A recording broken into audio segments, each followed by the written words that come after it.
Chaque jour, une femme passe devant un homme sans abri. Un jour, il lui remet une note révélant sa véritable identité. Après l'avoir vue au même endroit chaque jour, une femme brésilienne nommée Chali Montaro a décidé de commencer à parler à un homme âgé qu'elle avait remarqué dans la rue.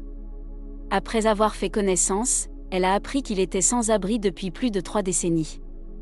Au fil du temps passé à lui parler chaque jour, elle a découvert qu'il avait une passion secrète. C'est alors qu'elle a réalisé qu'elle pouvait réellement changer sa vie de plusieurs façons. Étrangement, Montero, diplômée de l'école de commerce NY Stern, a remarqué quelque chose d'inhabituel dans la région où elle marchait. Bien qu'elle passe souvent par cette rue, cette fois-ci, quelque chose a attiré son attention et l'a poussée à s'arrêter et à enquêter. D'ailleurs, si ce n'est pas déjà fait, veuillez vous abonner à notre chaîne et activer la cloche de notification pour être inspiré par ces histoires vraies au quotidien. Revenons maintenant à l'histoire. Juste à côté de la route, il y avait un petit espace d'herbe où un homme était assis sous un arbre. Il était penché en avant et semblait très concentré. C'est à ce moment que la curiosité de Shauna a été éveillée. En s'approchant, elle a remarqué qu'un homme était assis sur le côté de la route, entouré d'une tente et d'autres objets indiquant qu'il vivait là. Plus elle s'approchait, plus elle pouvait voir que l'homme avait l'air plus âgé et qu'il griffonnait quelque chose. Qu'est-ce qu'il pouvait bien écrire avec autant de concentration? Plus elle se rapprochait, plus elle avait envie de lui parler, elle n'était pas sûre de comment les traiter ou parce qu'elle craignait de les offenser. Cela, peut être un peu inconfortable d'aborder quelqu'un qui vit dans la rue et il s'avère que cet homme sans abri en particulier vivait au même endroit, faisait la même chose, chaque jour et pourtant personne n'est jamais vraiment passé lui parler. L'homme sans abri était âgé mais Shala a regardé au-delà de cela et a vu une douceur en lui, et était curieuse de savoir ce qu'il faisait exactement, avec un stylo et du papier entre les mains. Avez-vous déjà parlé à la personne à côté de vous dans l'avion ou le bus? Découvert qu'il y a tellement plus en eux que ce à quoi vous vous attendiez, l'étranger à votre gauche pourrait finir par devenir l'une des personnes les plus inspirantes, si vous prenez une seconde pour écouter leur histoire. Mais Shala aimait connecter avec les gens, et entendre leurs histoires. C'était le genre de personne qui n'avait pas peur de connaître quelqu'un, peu importe qui ils étaient. Que nous soyons des célébrités de grande envergure, des monsieur tout-le-monde ou des sans-abri dans la rue, en fin de compte, nous sommes tous des êtres humains, ce qui ne signifie pas que cela soit toujours facile d'aborder quelqu'un dans une situation inconfortable. Shala n'avait également aucune idée de comment il réagirait à sa démarche, mais elle a décidé d'essayer quand même et après avoir rassemblé le courage de parler à cet homme, elle a été presque en larmes par leur interaction. Que ce soit un premier rendez-vous ou votre premier jour dans un nouvel emploi, rencontrer quelqu'un pour la première fois peut être intimidant, alors imaginez à quel point cela a pu être stressant pour Shala d'approcher cet homme âgé, vivant dans la rue. Cependant elle est venue avec une attitude légère et un esprit ouvert pour en savoir plus sur son histoire et comprendre ce qu'il faisait. Le nom de l'homme était Raimundo Arruda Sobrino et il était sans abri depuis plus de 3 décennies maintenant. Mais ce qu'elle a appris ensuite a vraiment tout changé. Le 1er août 1938, Raimundo est né dans les régions rurales de Goiás, au Brésil. Lorsqu'il avait 23 ans, il a quitté sa ville natale et a parcouru plus de 600 miles jusqu'à Sao Paulo pour travailler. Le jeune homme a commencé à travailler comme jardinier et libraire. Environ 18 ans plus tard, malheureusement, Raimundo avait fini par devenir sans-abri et depuis lors, il restait assis au même endroit à Sao Paulo. Cependant, ce n'est qu'en 1996 qu'il ferait réellement de cet endroit son île. Dans les années 70, alors qu'il était dans la quarantaine, Raimundo Adli avait tout perdu et n'avait pas d'autre choix que de vivre dans la rue. Pouvez-vous imaginer à quel point cela a dû être difficile pour lui? Cependant, il avait encore réussi à trouver un peu de lumière dans sa situation sombre.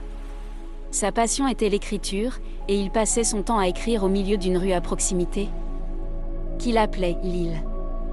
Il a continué ainsi pendant près de 35 ans jusqu'à ce qu'il rencontre Shalom. Incroyablement, Raimundo était plus qu'heureux de parler à Shalom.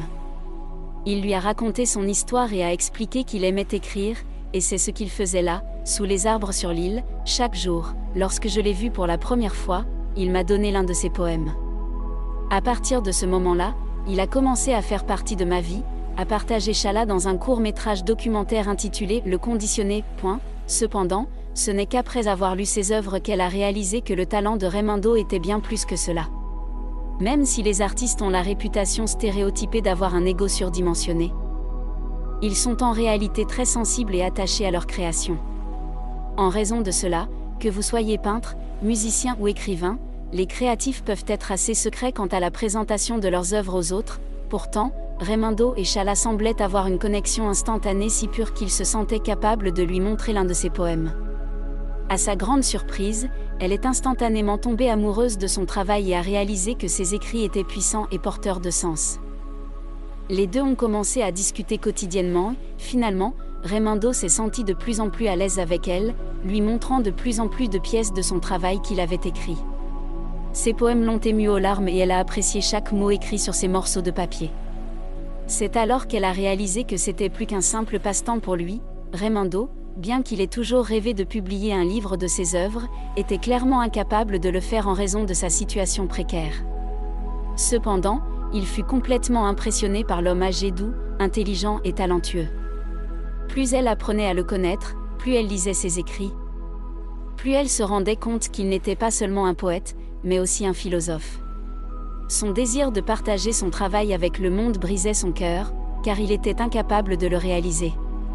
Raimundo aspirait toujours à publier un livre de ses poèmes, mais en tant que personne vivant dans la rue, ce rêve semblait impossible. « Je ressentais le besoin d'agir », exprima Shala émotionnellement dans la vidéo. Elle était déterminée à aider à faire connaître la belle poésie de Raimundo et à l'aider à publier son travail, mais comment allait-elle y parvenir ? Bien que Charlotte ne travaillât pas en tant qu'éditrice, elle avait de l'expérience en affaires et en marketing. Elle réfléchit et réalisa qu'elle pouvait utiliser l'un des moyens les plus récents du monde pour partager des choses, les réseaux sociaux. Ni l'un ni l'autre ne pouvait savoir à quel point cela serait un flux pour toute la communauté. On pourrait penser que vivre sans abri vous laisserait sans espoir, mais Raimundo prouva à Shala que les deux n'étaient pas interchangeables.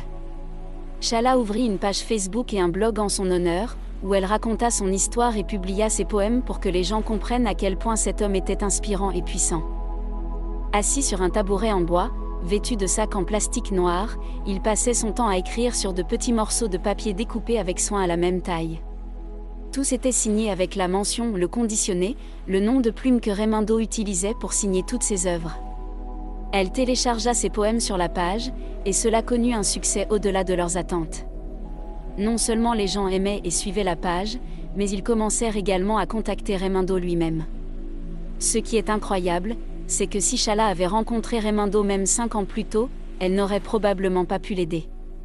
Cependant, grâce au développement des réseaux sociaux et à l'accès à la communication à travers le monde, le rêve de Raimundo devenait lentement réalité.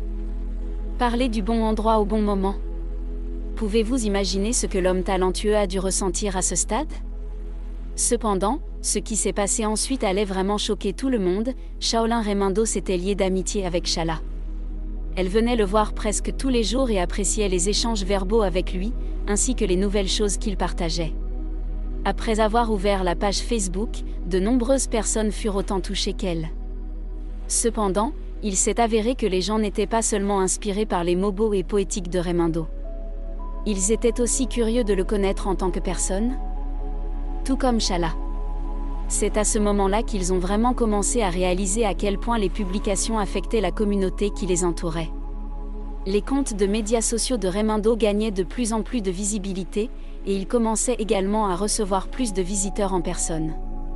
Sa poésie touchait et inspirait les gens à tel point qu'ils décidaient de l'approcher en personne sur l'île mentionnée dans la vidéo. Les gens se rapprochaient de lui pour discuter, pour simplement dire « Salut, je t'ai vu, je veux te connaître. J'ai toujours voulu savoir, mais je n'avais pas le courage de venir parler. » C'était réconfortant de voir à quel point il est difficile de planifier sa vie, car la vie a toujours son propre plan, avec des défis auxquels on ne peut pas toujours se préparer. Cependant, avoir des objectifs et des rêves est essentiel, car cela peut vous donner une perspective positive et un but pour continuer à avancer. Raimundo avait l'impression que son rêve était impossible à réaliser, et pourtant il n'a jamais cessé d'écrire. Avant même qu'il ne s'en rende compte, ses rêves se réalisaient de manière inattendue, de façon qu'il n'aurait jamais pu prévoir. Mais il y avait encore une autre surprise dans cette merveilleuse histoire.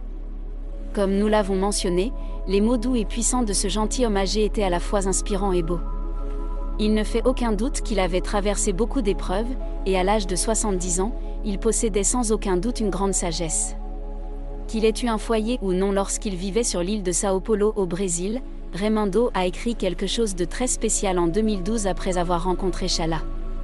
L'espoir est le fardeau le plus lourd qu'un homme puisse porter. C'est le fléau de l'idéaliste, le conditionné. Ce n'était peut-être pas un livre publié, mais Chala a réussi à publier les œuvres de Raymundo afin que le monde puisse découvrir sa belle poésie. Et grâce à cela, ainsi qu'au lien touchant de Chala avec lui, d'autres ont été inspirés à interagir avec Raymundo qui était de plus en plus fréquenté par de nombreuses personnes qui venaient lui parler. Cependant, il y avait une personne spéciale qui attendait depuis des années de parler à Raymundo, et grâce à Chala, cette personne a finalement eu l'opportunité de le rencontrer. Chala était ravie d'aider Raymundo et elle était aux anges de pouvoir gérer une page Facebook pour lui. Elle recevait constamment des messages de fans du monde entier qui admiraient et appréciaient son travail. Cependant, un jour, Chala reçut un message incroyable. Pourquoi était-ce incroyable? Parce que ce message provenait de quelqu'un du passé de Raymundo. Dans une vidéo, Chala expliqua qu'un jour où elle vérifiait la boîte de réception de la page, elle reçut un message de son frère. Pouvez-vous le croire? Peu de temps après la création de la page Facebook, Chala reçut un message Facebook d'une personne à laquelle elle ne s'attendait pas du tout, l'un des frères perdus depuis longtemps de Raymundo. Il s'avère que Raymundo n'avait pas été en contact avec sa famille toutes ces années. Ce qui explique probablement pourquoi il avait été seul et sans abri tout ce temps. Pouvez-vous imaginer à quel point cela devait être émouvant pour eux tous? Après avoir contacté Chala, le frère de Raymundo a demandé s'il serait possible de le rencontrer, et bien sûr, ils ont arrangé cela. Qui aurait pensé que tout cela se serait produit? Raymundo était un homme vivant seul dans les rues pendant près de 2 décennies avant que quelqu'un puisse l'aider de manière inattendue. Non seulement elle l'a aidé à partager son travail avec le monde, mais elle a également contribué à le réunir avec sa famille. Mais comment s'est passée cette réunion?